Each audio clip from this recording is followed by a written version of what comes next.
decent. I thought that his Vi was also really good. It's very clear that ThunderTalk like it when Junhao is the main guy that propels them forward in fights. I think that Xiaohao, while I wouldn't exclusively say that he has performed poorly on those picks, is a little inconsistent. I think that his Malphite leaves much to be desired, and as we get into the draft, ThunderTalk are actually going to ban away the Malphite, so we don't have to worry about that inconsistency now, do we, Graves? We've seen some pretty permanent bans so far here in the early goings of the LPL. Malphite, Jace, Nico, very rarely being able to find Summoner's Rift just because of how popular and how strong people perceive them at this point.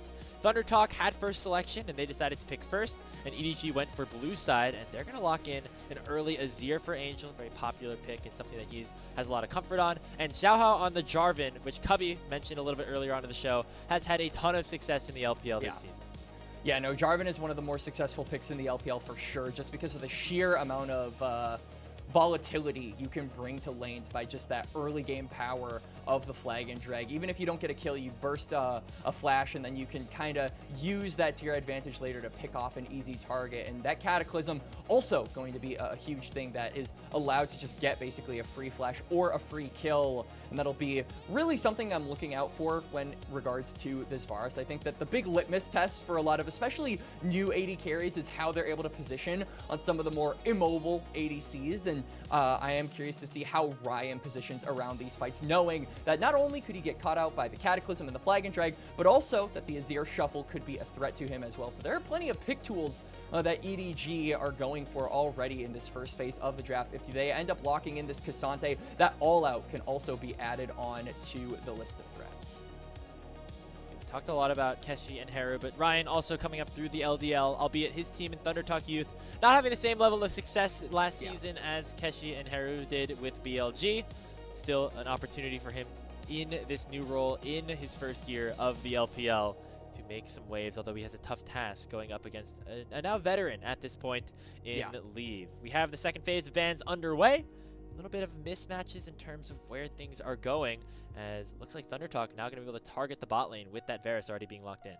And I like that ThunderTalk are targeting some of these more scaling-oriented, maybe even, utility-based ADCs, simply because they're really nice to have alongside Jarvan, right? I mean, if you add an On the Hunt Sivir ultimate to something like a Jarvan, it just makes those engages and being able to stick on to some of those backliners that much more easy. I wouldn't be surprised if they even add something onto this like an Ashe. I feel like that could also be an angle that they want to go, simply because we have seen in the LPL that these ADCs really know how to use that Enchanted Crystal Arrow to its full effectiveness. So we'll have to see what that final ban is. But I think on the side of EDG, it's really just needing more firepower at this point. Maybe something that can allow this Jarvan to get a snowball going, because as it stands, you're really only reliant on the scaling of the Azir and the Ornn right now. You need something that can kind of build that bridge in the beginning and have a lane for Jarvan to play for immediately. Talking about scaling, taking a look at generally champions that are still available. I know we haven't seen it a ton, specifically in this season, but like a Senna is one of Leave's specialty picks. Maybe we get an opportunity for that here, as it is an R5 counter pick for the bot laner of Edward Gaming. ThunderTalk going to round out their composition here, though. Looking for a support to go up against Parukia's Alistar. It'll be the Rel. And finally, most likely a jungler for Junhao.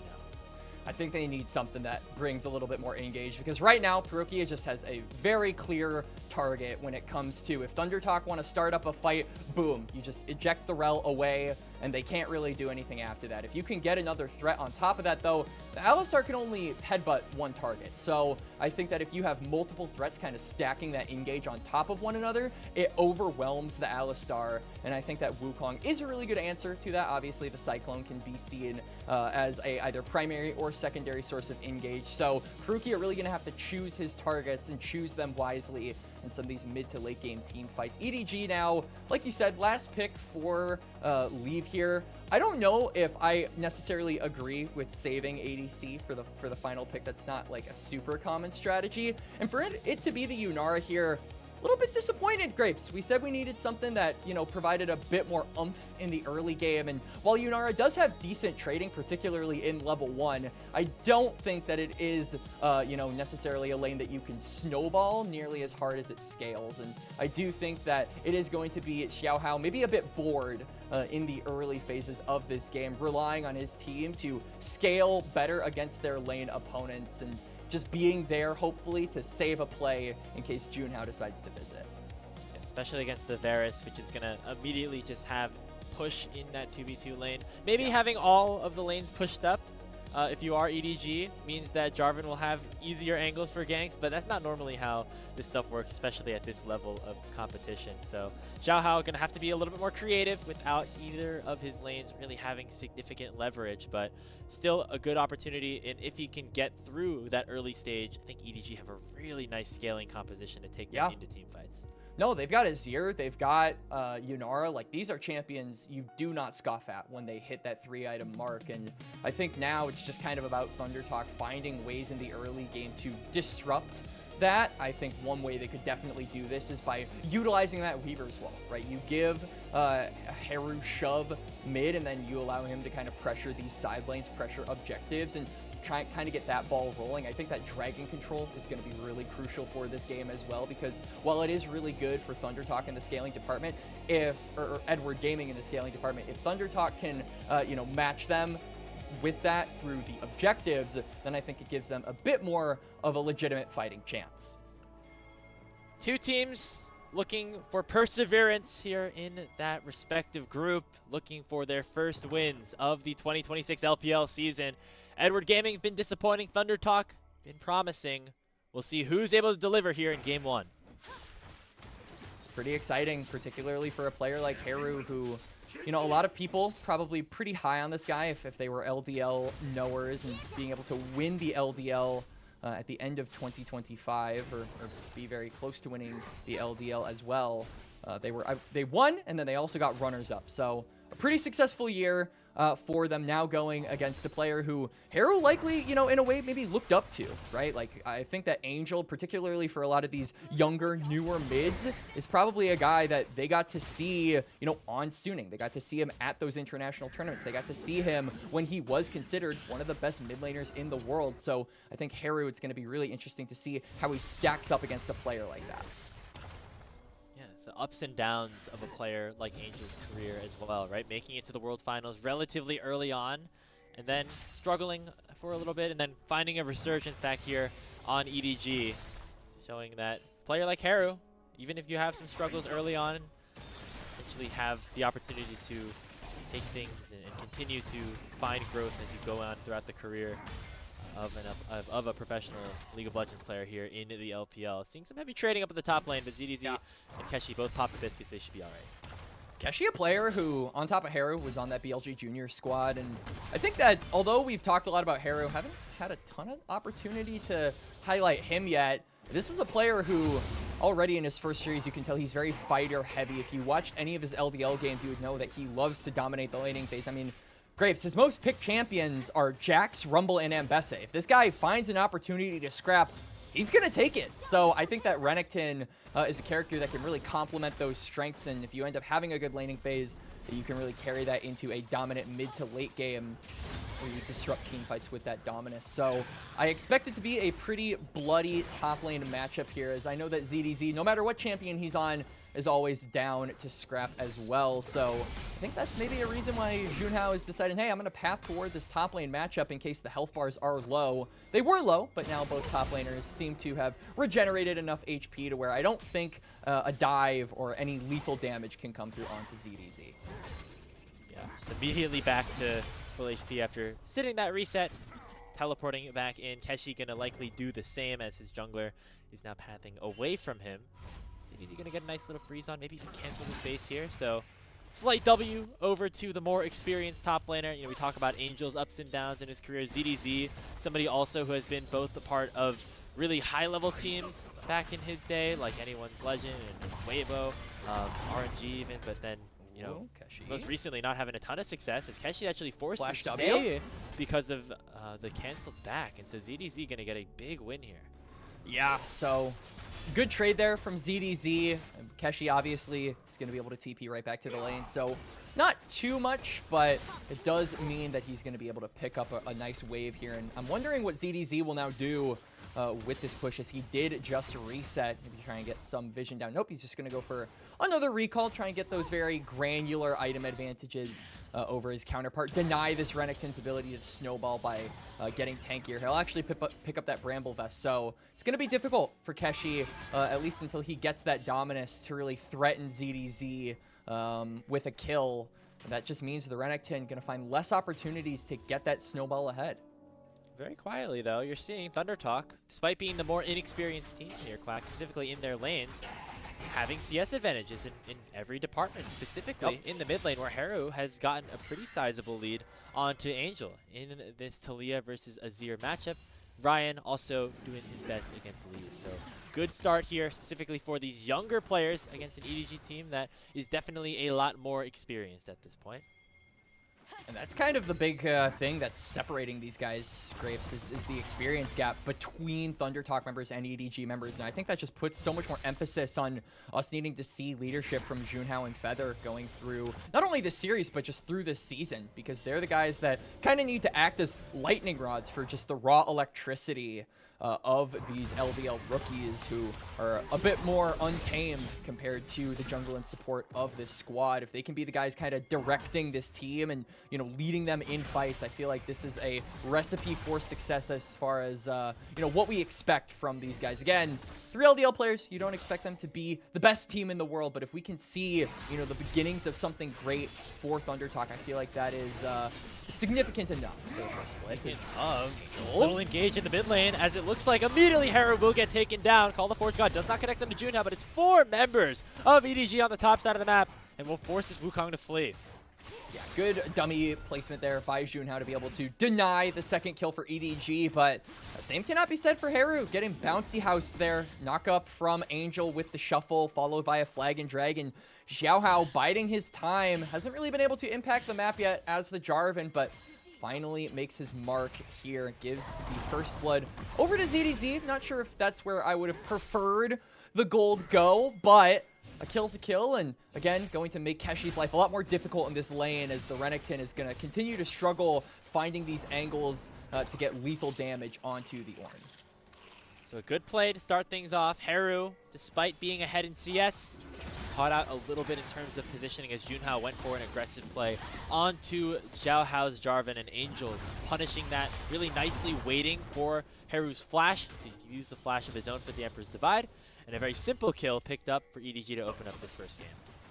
I also think that it does kind of help ZDZ in the laning phase a little bit. I mean, you look at the CS difference between these top laners, and it's pretty significant. That kill's going to help bridge that gap a little bit. Keshi's going in for some damage.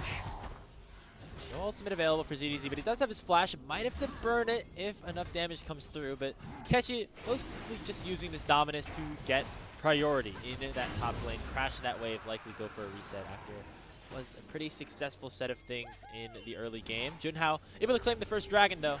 Put ThunderTalk in on the board in that one. And now that ZDZ has his teleport back up, he's going to be able to get back to the laning phase. I wonder if Keshi is just going to immediately try to recall as well. We've got Grubs in about 20 seconds, so even if Keshi immediately goes for the reset, which he will, he's going to be late if it is ThunderTalk attempting to try and contest these Grubs. You can already see that Feather is moving, so that could indicate a desire to play for that top side objective. They also have to be very careful about no Dominus. That is still about halfway off of cooldown, and that's one big kind of checkmate spell, particularly in the early to mid-game fights, that they won't have access to. So I feel like if they want to start up the Grubs, they have to at least wait for their top laner to regain their ultimate before looking. Available now, and both junglers definitely know it. There is good vision around for ThunderTalk at this point. They got a control ward in the Grub pit, also having Keshi with that push and the Phaelite help as well with that ward, going to be able to have full control in terms of at least knowing that Xiaohao is doing this. The question is, will ThunderTalk be able to do anything about it? Doesn't look like it, at least for now. Parukia's got level 6. Keshi doesn't have his ultimate. I feel like it's just a question of who has more resources to actually be able to fight for this objective, and it very clearly is EDG. So ThunderTalk wisely not going to contest this. I think it is definitely the smarter move to give this one up. As a matter of fact, I mean, they already got the dragon, so it's just a classic trade at the moment. Is Xiaohao. Okay, nice flag and drag here for Xiaohao. They got the crab. Yeah, you know, small victories, right? We didn't get the grubs up. Technically, Mental net positive warfare. in gold, right? At least for now, for Junhao. We'll take it.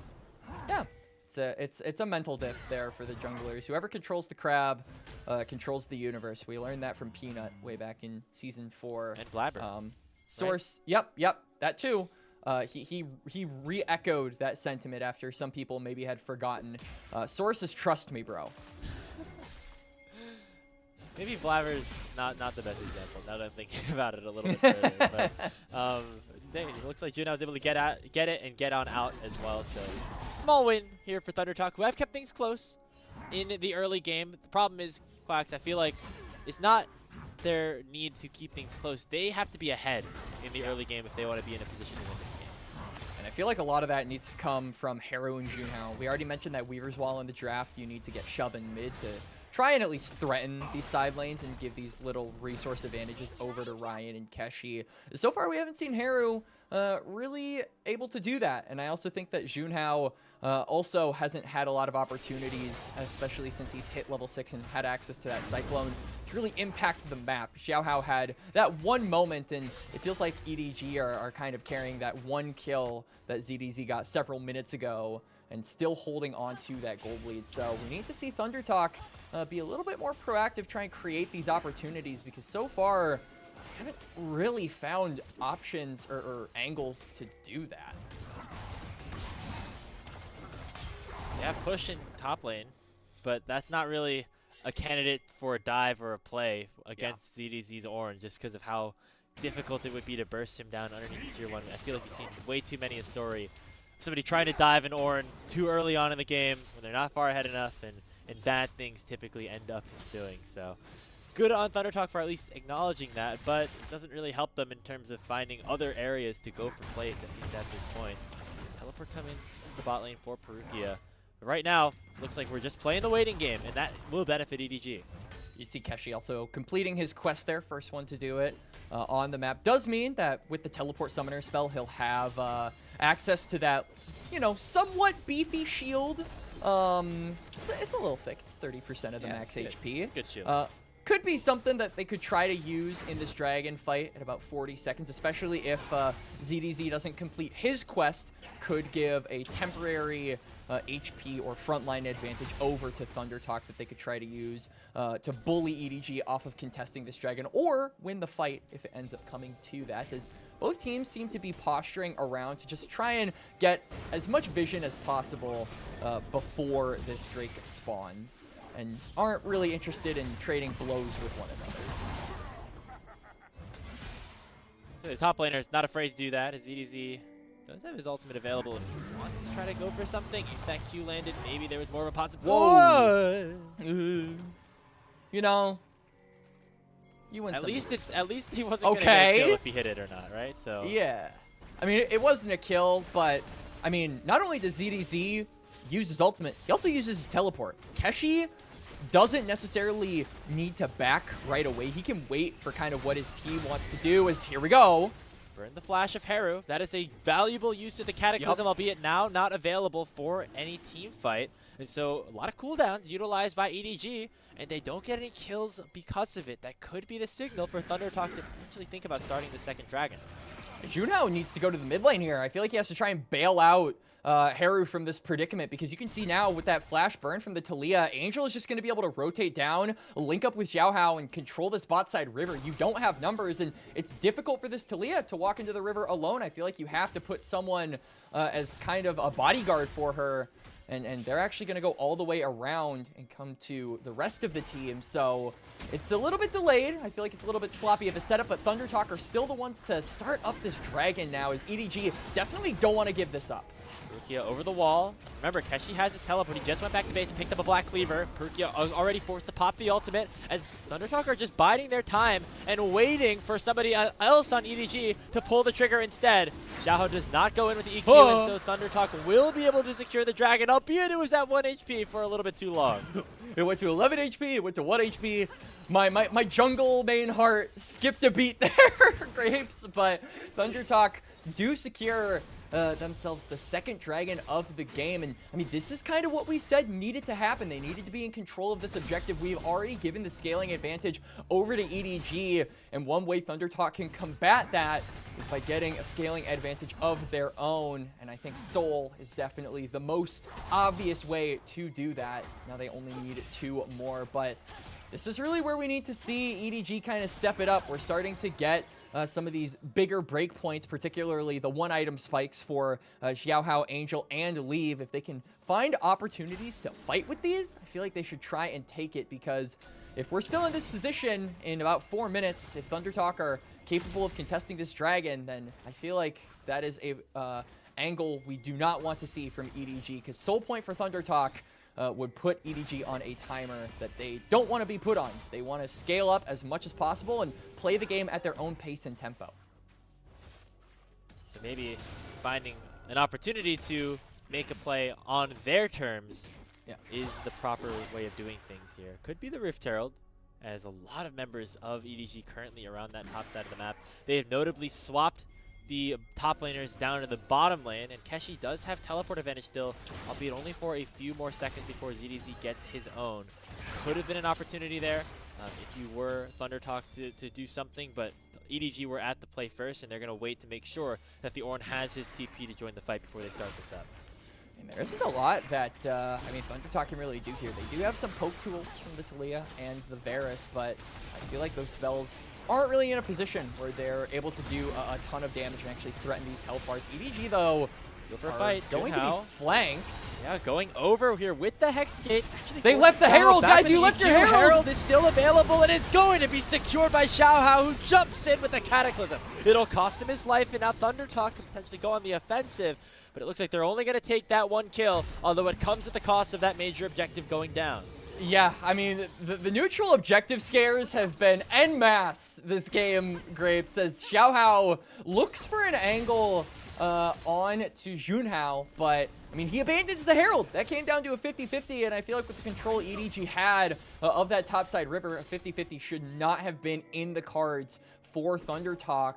But luckily for ThunderTalk, even though they missed the objective, they do get the kill, like you said. And Keshi, crucially, is the one to pick up that gold. This Renekton does have the Black Cleaver, but I think that on 2 items is really when this champion starts to be at their strongest. So if they can accelerate him to that point, especially if he can hit that mark by the time this dragon comes up in a little less than 2 minutes, I feel like ThunderTalk will be in a really good spot, at least frontline-wise, as Keshi will be just kind of a raid boss that EDG, with the lack of pen that they have right now, won't really be able to deal with. Still a lot of time to pick up those items, but maybe not as much as they thought that they would have, as they have this next dragon spawning in just over 90 seconds. Be a good opportunity for ThunderTalk to continue to force fights, look for opportunities. However, down in the bot lane is where there is a big advantage, and it goes towards EDG's bot laner in Leave. The new addition to this team just picks up the Fiend Hunter Bolt. It's going to be even stronger when he procs that Transcendence. And comparing to Ryan 3, going to be much more valuable in a potential 5v5.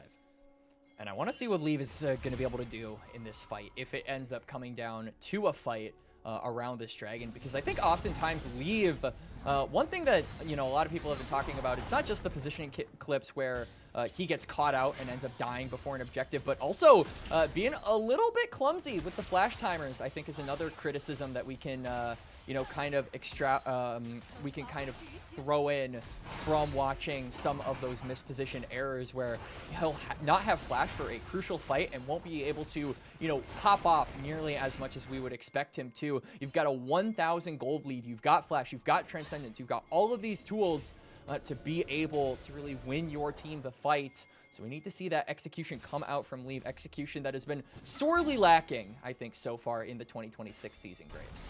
And we know what it looks like when he is able to execute properly. And that is one of the best team fighting ADCs that we have in the LPL. It is just these small positioning errors, getting caught out, not being able to fully be cognizant of those timers that is holding him back from being one of the best players that we have in the league.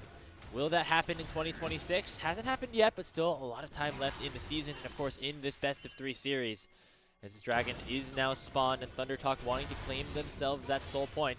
EDG not going to make that easy though, as they have full positioning around the river. And you can see just how difficult it is for Keshi to actually join up with the rest of his team. Angel is kind of guarding him away from being able to link up with ThunderTalk. So the only front line they realistically have at this point is Feather with that support item upgrade.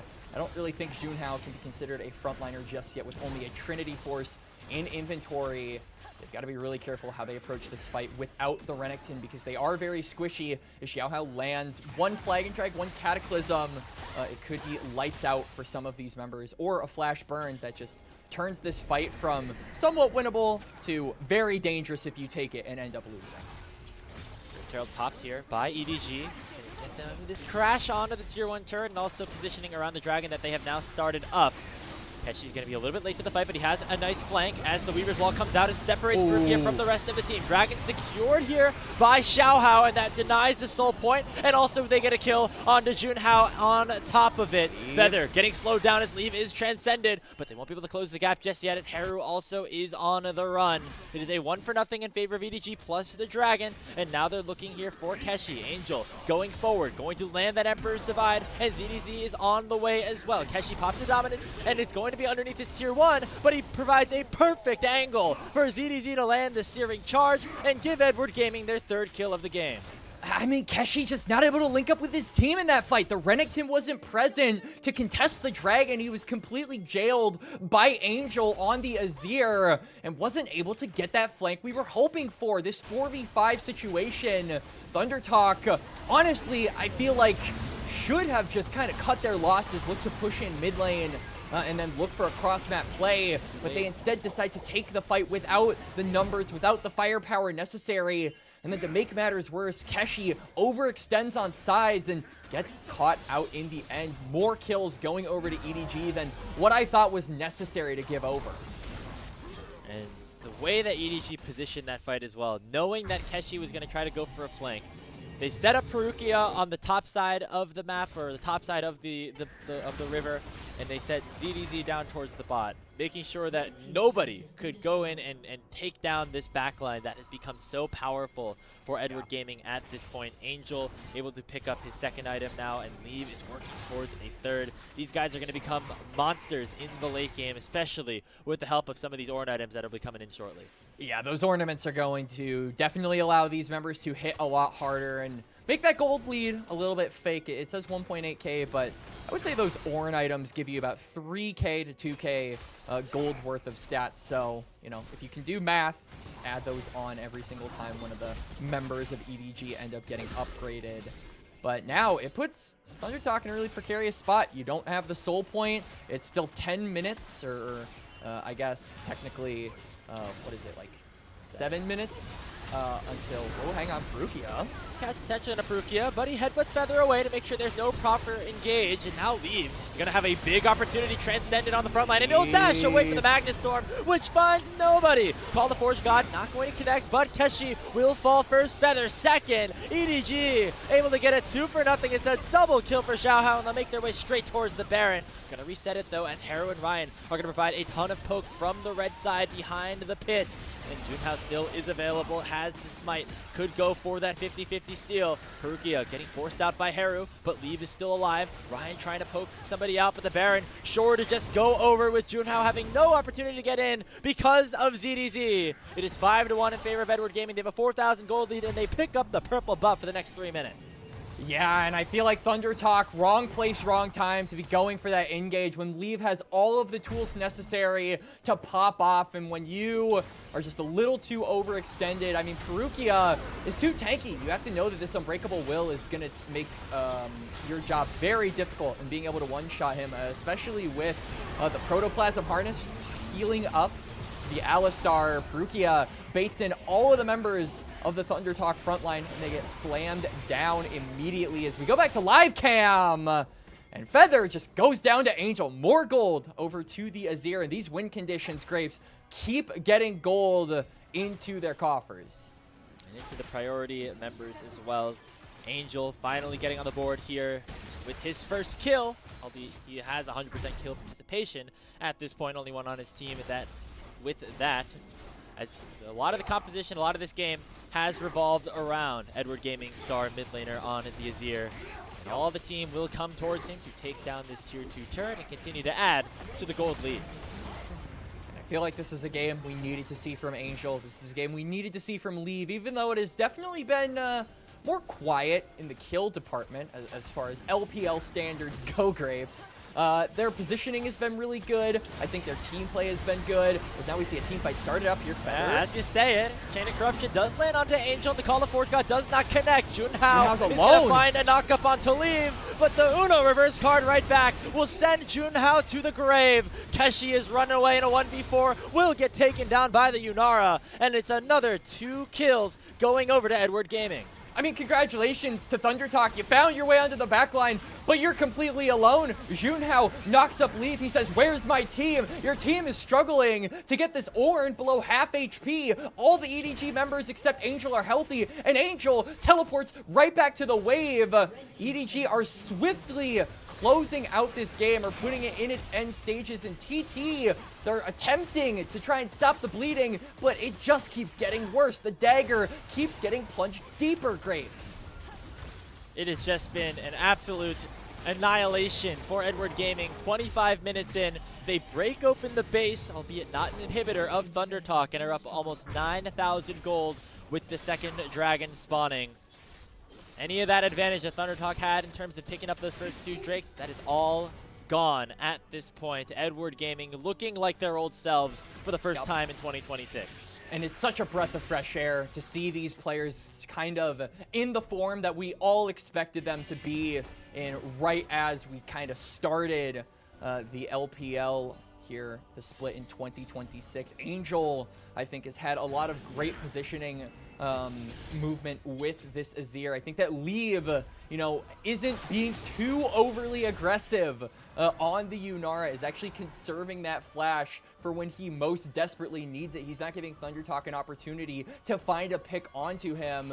And I feel like the lack of options is really what is killing ThunderTalk right now. I mean, we talked about it even in the early game, Grapes, where we were saying, oh, Junhao needed to make stuff happen the moment he got level 6. Heru needed to make stuff happen the moment he got level 6. But EDG have given them no opportunities. They have not slipped up. They have not burned things unnecessarily, and they have not overchased. And those issues have been prevalent in the first 2 games of the series. Is Parukia. He gets chunked very low. The Unbreakable Will plus that extra item going to keep him alive. Really nicely done by Angel. Using the Emperor's Divide to cancel the crash down, and then goes golden. Into the backline goes Xiaohao, and that is a deleted Talia. Heru is down. Keshi dashes in. Finally is able to get one back on the board for ThunderTalk, but it'll be a 1-for-1 that he did not want to take. That's the ace. That's the game. 27 minutes time. EDG up 1-0. Convincing win by EDG. We said we needed to see it in this series, Grapes, where these guys not only win, but they look good doing it, and they definitely did here in game number 1. A clean win for Edward Gaming.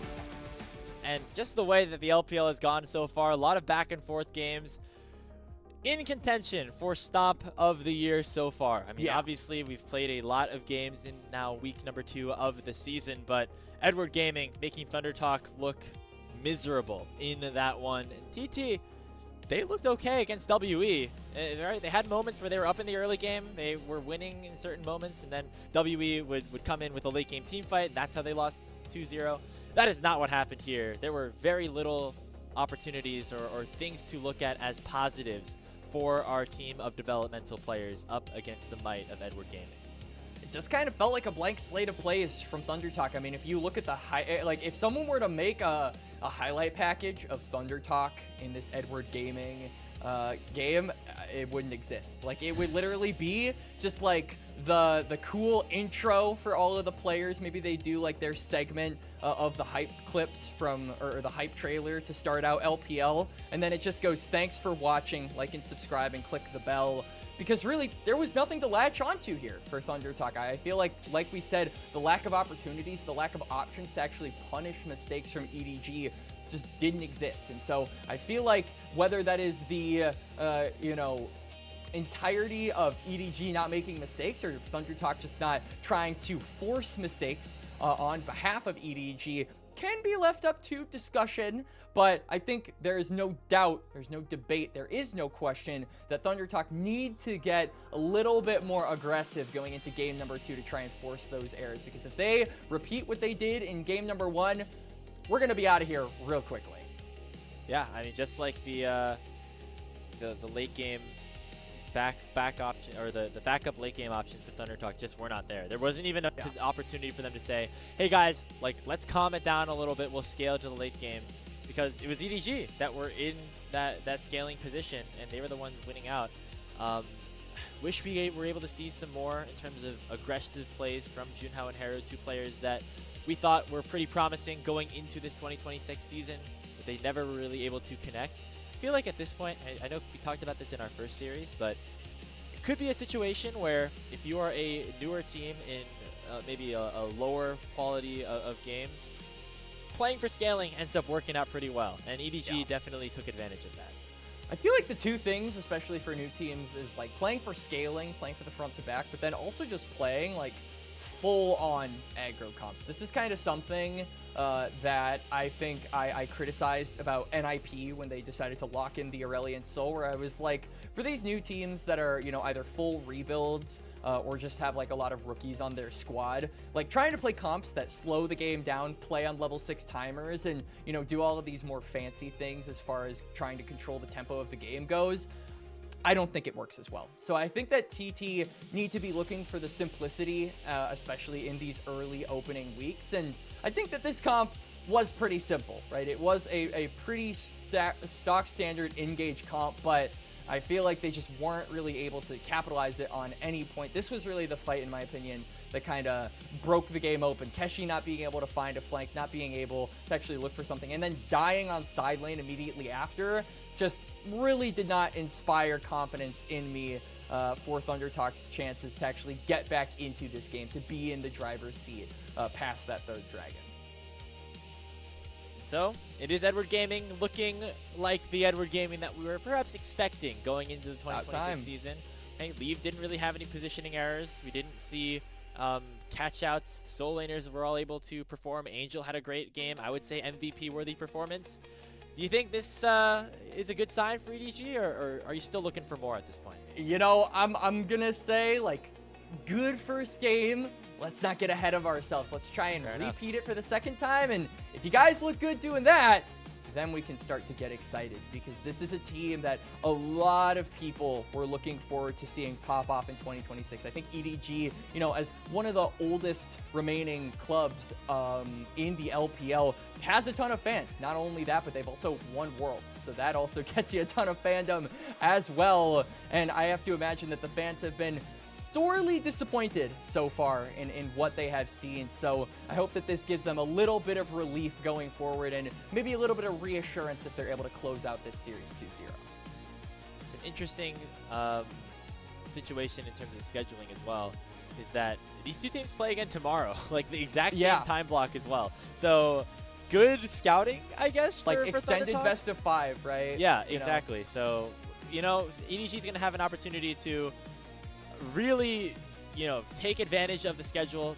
play against a ThunderTalk that we think is one of the weaker ones in group perseverance, and then after that have the challenge ahead of them of taking down the opponents that they lost to early on in the season.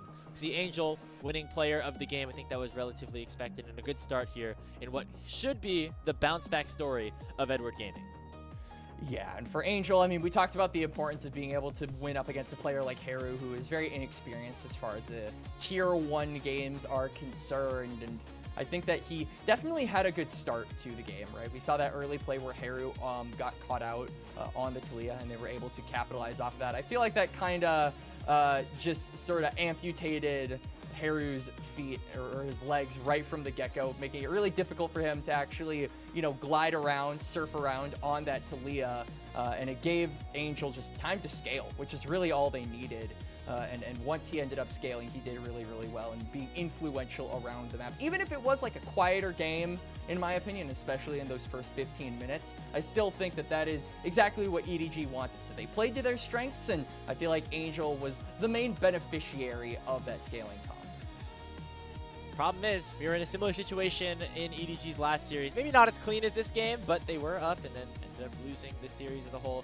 Gotta make sure they keep their foot on the gas if they want to continue this trajectory upwards in LPL Split 1. We'll see if they can do it. Once we come back from this short break, we'll have Game 2 draft after these messages.